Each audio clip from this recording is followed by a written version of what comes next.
मित्रांनो बघा, time and work मधील एक मस्त गणित आहे. काय म्हणते बघा, 2 पुरुष किंवा 3 महिला एक काम 64 दिवसात पूर्ण करतात. लिहून घेऊया मित्रा. बघा काय, 2 पुरुष बरोबर 2 मेन किंवा म्हणते बरं का, किती 3 महिला म्हणजे वुमेन एक काम 64 दिवसात पूर्ण करतात.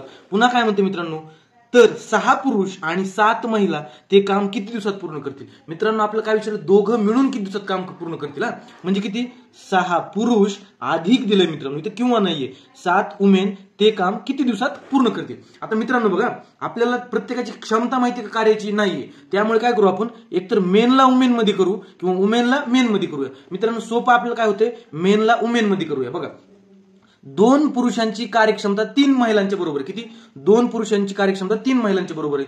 तर 6 पुरुषांची किती असेल बघा मित्रांनो, पुरुष 3 न वाढविले तर महिला पण किती वाढवू लागते, 3 न, म्हणजे 3 त्रिक 9, म्हणजे 9 महिला झाल्या आणि ह्या पहिल्या 7 महिला. तर त्या किती दिवसात काम पूर्ण करतील. बघा मित्रांनो सिंपल असतं, 3 गुणिले 64 पहिली कंडिशन. आता किती महिला झाल्यात, 9 7 16 महिला झाल्यात. तर किती दिवस लागतील असं आपल्याला विचारले. 16 1 16, 16 चोक 64, 3 चोक 12, म्हणजे आता किती दिवस लागतील मित्रांनो, 12 दिवस. धन्यवाद.